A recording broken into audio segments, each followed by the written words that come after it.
Hey everyone, welcome to The Explainer. So let's just dive right in, because today we're looking at something so profoundly embedded in our daily lives, we kind of take it totally for granted. Literally billions of us jump online every single day, type a question into that little white box, and hit enter. We ask about everything under the sun. But even though we use this tool constantly, very few of us actually understand the crazy high-speed machinery operating right behind the scenes. So today, we're unpacking the 0.81 second journey of a search. It is an absolutely fascinating technical journey, and honestly, understanding it's going to completely change how you view the web. So how does search actually work? Well, to answer that, let's set up a scenario I think we can all relate to. Let's say it's getting close to dinner time, right? You're getting a bit hungry, and you decide, you know what? I want a solid lasagna recipe. So you type lasagna into the search bar and you hit enter. You've done this 1,000 times. But from the exact millisecond you press that key, boom, a massive, highly coordinated system springs into action. Which brings us to Section 1, Mapping the Giant Library. To really grasp how we get your recipe, we first got to wrap our heads around the sheer mind-boggling scale of the internet. We're talking hundreds of billions of web pages. Hundreds of billions! You literally cannot search that much live information on the fly. That massive scale problem, it has to be solved before you even start thinking about what's for dinner. And the solution is something called the index. It's basically a continuously mapped collection of all those billions of web pages. Think of it exactly like a giant library for the internet. The system has been reading and organizing the web for decades to build this massive catalog. So when you sit down to search, the system isn't actually searching the live web in that exact moment. Nope, it's looking through its incredibly organized, pre-built library index. But here's the catch. Just finding the word lasagna in that library isn't nearly enough. The word lasagna shows up constantly on the web. There are pages strictly about the history of lasagna. There are probably dense academic papers written by scientists whose last name just happens to be lasagna. Right? So if you're hungry and want to cook, simply matching your search word to any page that has it is, well, literally a recipe for disaster. You definitely don't want to be reading about scientists when you're just looking for dinner. So, how do we fix that? Let's move to Section 2, the ranking algorithms. See, without ranking, you'd be forced to just randomly click through millions of links, hoping to stumble on a good recipe. And honestly, nobody has time for that. This is where algorithms rapidly step in. Step 1, they try to figure out what you're actually looking for, your intent. They try to be helpful, even if your spelling is a little off or you don't use the exact right words. Step 2, they aggressively sift through those millions of possible matches in the index. And Step 3, they automatically assemble a page that puts the absolute most relevant information right at the top for you to choose from. Now, what's super interesting is the criteria the algorithms use to do all that sorting. There are literally hundreds of different factors that decide what makes that coveted first page. But just to keep things clear today, we're going to focus on 4 of the major ones: keywords, links, location, and freshness. Let's break these down. First up, keywords.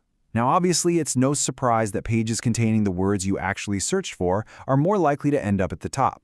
But algorithms are way smarter than just scanning paragraphs. They specifically look at where those words are located. If they find your keywords in a page's main title or prominently in an image's caption, that acts as a massive signal that the page is genuinely about your topic, not just mentioning it in passing. The second major factor is links. Since way back in 1998, when search engines were really just getting off the ground, looking at how web pages link to one another has been a foundational indicator. Basically, if a bunch of really reputable culinary websites all link to one specific lasagna recipe page, the algorithm understands, hey, this page is probably really important and trustworthy. And even today, linking remains a heavily weighted factor in ranking. Now this is where the context gets really smart. Location. Where a search happens drastically alters your results.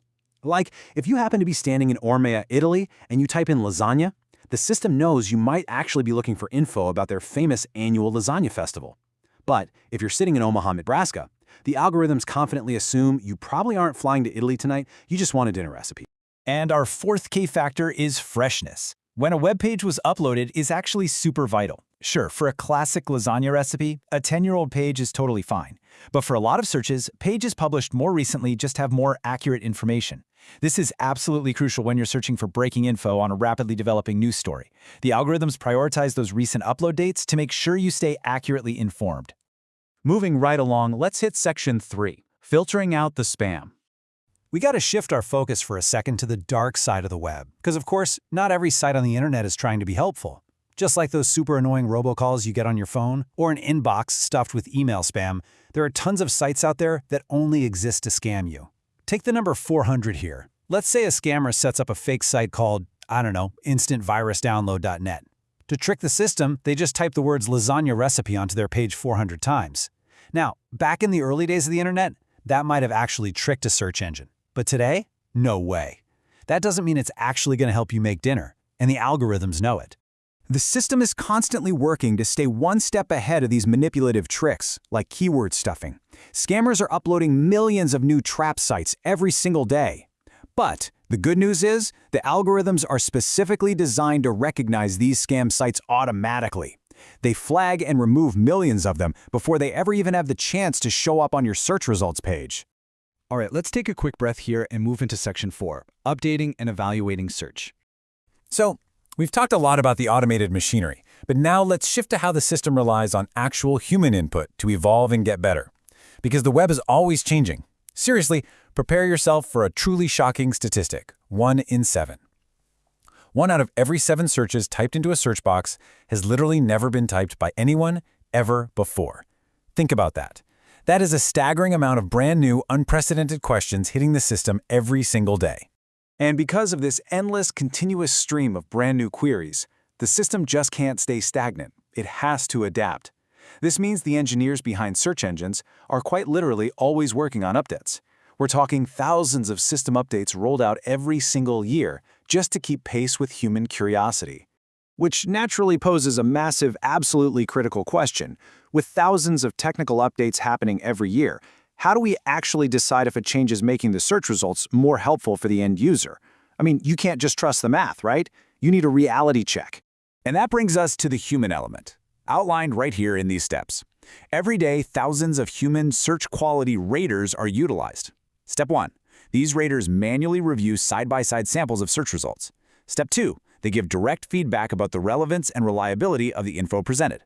And Step 3. To make sure this isn't just, subjective opinion, they have to strictly follow publicly available rules called the Search Quality Evaluator Guidelines. It's basically a massive public rulebook on what makes a good result good. But I really want to emphasize a crucial distinction here. We use human responses to evaluate the overall system changes.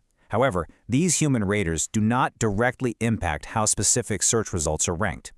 There isn't a person sitting in a room manually bumping your local bakery up to the #1 spot.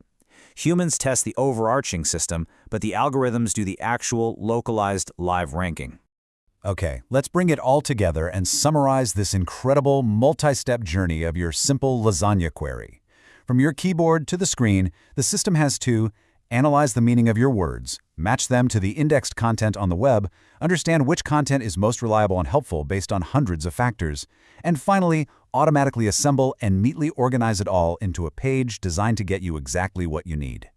And honestly, the awe-inspiring punchline to this entire explainer, this massive global mapping, the complex algorithmic ranking, the aggressive spam filtering, the final page assembly, it all takes less than a second. Roughly 0.81 seconds. The scale and speed are simply breathtaking when you really break it down like that.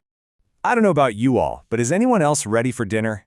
It's just amazing to think about the digital mountains that are moved just to help us cook a meal. So what are you going to search for next?